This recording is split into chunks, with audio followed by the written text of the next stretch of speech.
Bima dan Elena, Pernikahan Kontrak. Bab 3.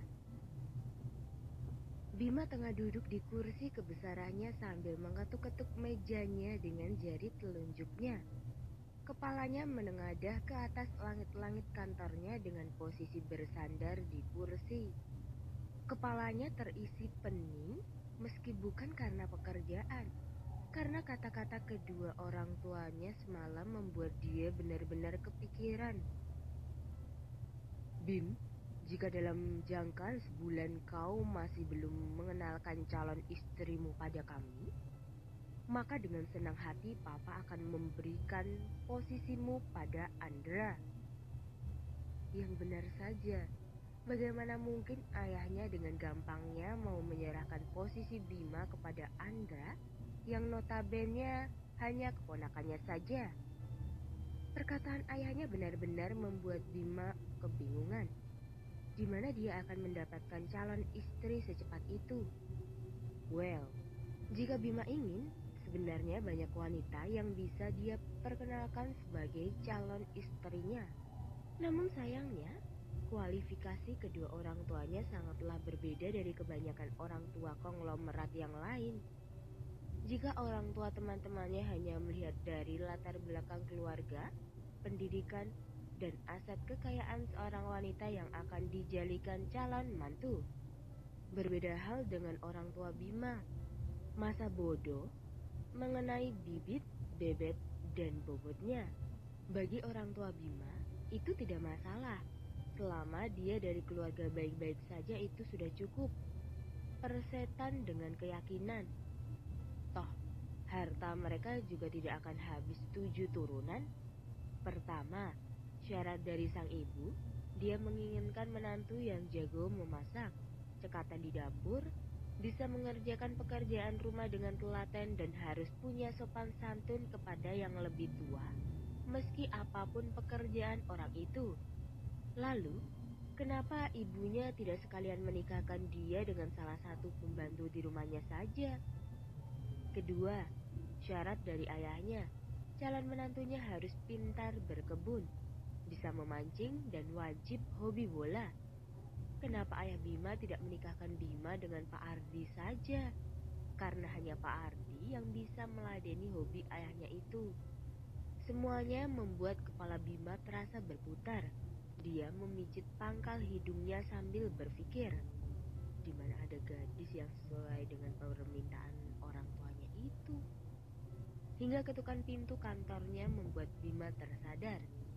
Tak lama, muncullah seorang wanita berusia kisaran 26 tahun dengan wajah sedikit pias. Dia Okta, sekretaris Bima. Maaf Pak mengganggu, tapi di depan ada Nona Karina yang memaksa masuk. Okta berusaha menjelaskan dengan hati-hati karena tahu bahwa Bima sedang ada masalah meski atasannya itu tidak bilang. 2 tahun bekerja sebagai sekretaris seorang Bima Dirgantara membuat Okta sudah hafal betul ekspresi wajah dari bos tampanya yang dingin itu. Bima mendengus kesal, lagi-lagi wanita biang onar itu. Suruh dia masuk. Baik Pak. Okta buru-buru keluar lalu menutup pintu saat Karina sudah masuk ke dalam ruangan Bima. Beb, I miss you. Karina segera duduk di pangkuan Bima sambil berusaha mengecup bibir pria itu. Dadanya sengaja ia tempelkan ke dada Bima, berusaha membangkitkan hasrat dari pengusaha muda itu. Cukup Karina, kita sudah selesai sejak sebulan lalu bukan? Terus mau apa lagi? Bima mendorong Karina dari pangkuannya lalu berdiri dan menatap Karina dengan kesal. Aku sudah bilang sama kamu, Beb. Aku sayang kamu dan gak mau putus dari kamu. Karina berusaha memohon dan meluluhkan Bima. Kamu gak sadar ya? Selama ini aku cuma anggap kamu mainan aja. Dan kamu juga anggap aku ATM berjalan kamu aja kan? Itu dulu, Beb. Dulu aku memang mau uang kamu. Tapi sekarang aku udah beneran jatuh cinta sama kamu. Please Bima, kasih aku satu kesempatan lagi. Out, keluar dari sini. Bima membentak Karina dengan keras hingga wanita itu merasa tak percaya dan langsung berlari keluar sambil membekap mulutnya.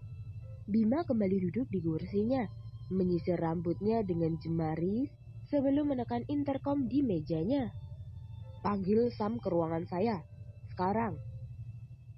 5 menit kemudian, ketukan pintu kembali terdengar, dan tak lama muncullah seorang pria berkepala pelontos dengan setelan jas hitam masuk ke ruangan Bima. "Anda membutuhkan saya, Tuan Bima?" tanya Sam dengan kepala menunduk. "Cari tahu segala sesuatu yang bisa membungkam Karina. Apapun itu, kirim ke saya secepat mungkin. Saya mau dia menghilang dari hidup saya secepat mungkin." Sam pun mengangguk. "Baik, Tuan."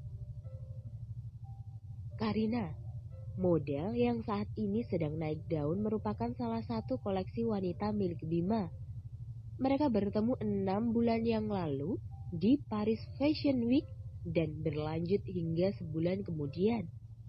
Karina setuju menjadi selir kesekian dari Bima.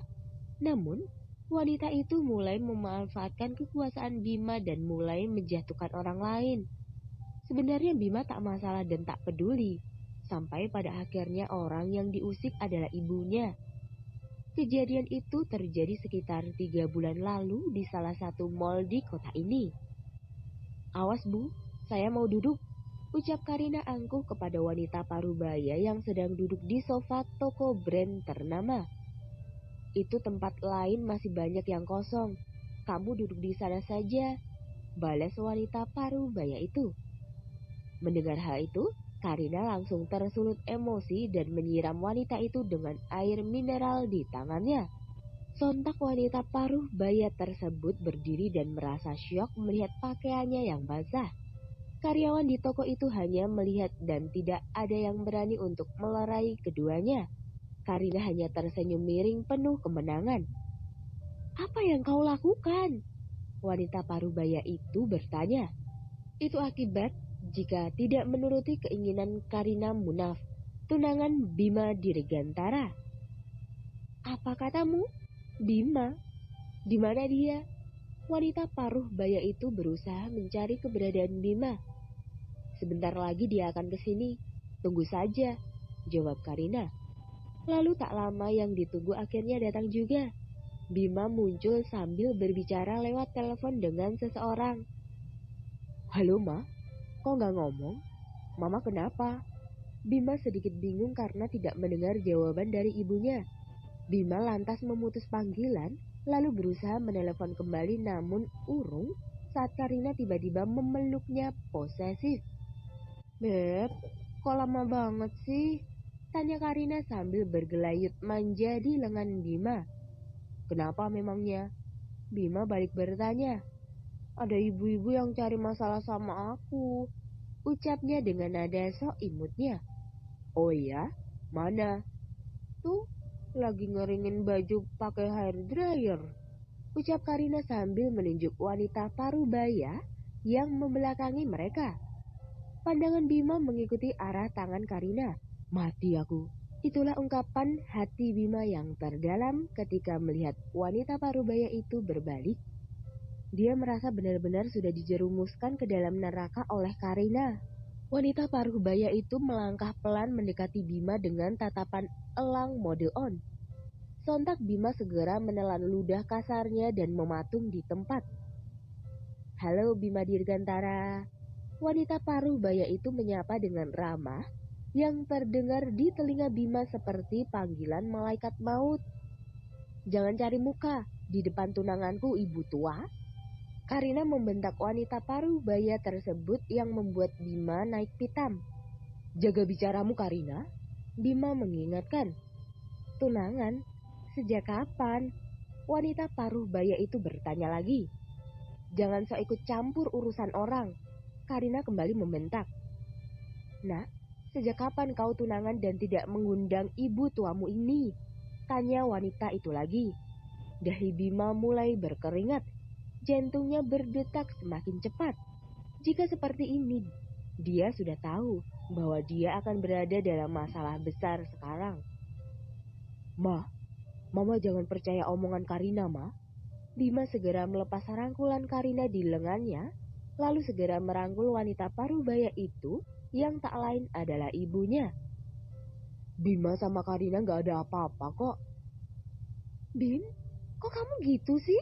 Karina kaget karena Bima tidak mengakuinya di depan wanita tua itu. Ini ibuku tahu. Bima mendelik kesal. Apa? Ibu kamu? Karina syok setengah mati. Rasanya jantung Karina berhenti berdetak. Astaga, bisa-bisanya dia menghina bahkan menyiram air ibu dari laki-laki yang disukainya. Tante, maaf. Karina betul-betul gak ada maksud kok. Karina pikir tante orang lain. Karina berusaha membujuk Nyonya Puspa, namun sepertinya tidak berhasil. Kalau sampai Mama dengar kamu masih berhubungan dengan wanita barbar ini, kamu jangan pernah temui Mama lagi. Jangan anggap Mama ini Mama kamu. Ancam Nyonya Puspa tanpa menghiraukan keberadaan Karina. Tapi Ma, sekarang pilih Mama atau dia. Nyonya Puspa kembali bersuara. Ya Mama lah. Ya sudah, kita pulang sekarang. Nah kan, tepat sesuai dengan dugaan Bima. Dia tahu endingnya akan seburuk ini. Dan untuk sekarang, memenuhi perintah sang ibu adalah kewajiban yang harus dilaksanakan. Pulang naik taksi aja, ucap Bima singkat lalu menyerahkan 6 lembar uang 100 ribuan ke tangan Karina. Lalu Bima segera menyusul sang ibu untuk pulang bersama, meninggalkan Karina yang kini sedang meruntuki kebodohannya. Bagaimana bisa wanita itu ibunya Bima? Dari sekian banyak lautan manusia di mall ini, kenapa dia harus dipertemukan dengan ibu Bima dalam sikon seperti ini? Musnah sudah harapan Karina menjadi Nyonya Bima Dirgantara. Itulah yang hati Bima ucapkan saat dia dan mamanya sudah dalam perjalanan pulang. Karina, Blacklist. Terima kasih telah mendengarkan.